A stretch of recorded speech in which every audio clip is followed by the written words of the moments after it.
নমস্কার। গুরুর ব্রহ্মা গুরুর বিষ্ণু গুরুদেব পরমং তপ। এই যে বাণী, এই বাণী কতটা দরকার আমাদের জীবনে জানেন না।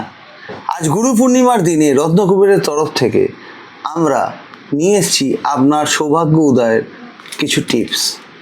প্রথম, সবার আগে নিজের বাবা মাকে প্রণাম করবেন। তাদের চেয়ে বড় গুরু আর কিছু হয় না।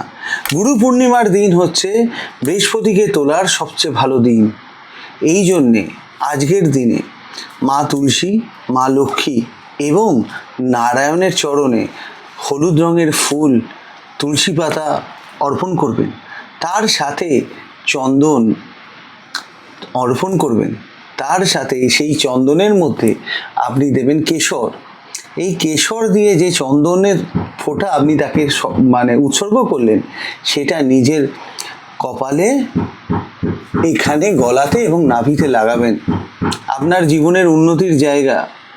আরেকটা জিনিস আপনি সবসময় মনে রাখবেন যে আজকে ব্রাহ্মণ গুরুদের তোলার সময়, সুতরাং আপনার যেটা করার, যদি পারেন হলুদ বস্ত্র কিনে, তার সাথে হলুদ মালা কিনে এবং হলুদ রঙের মিষ্টি কিনে কোনো মন্দিরের পুরোহিত বা ব্রাহ্মণকে দান করতে পারেন।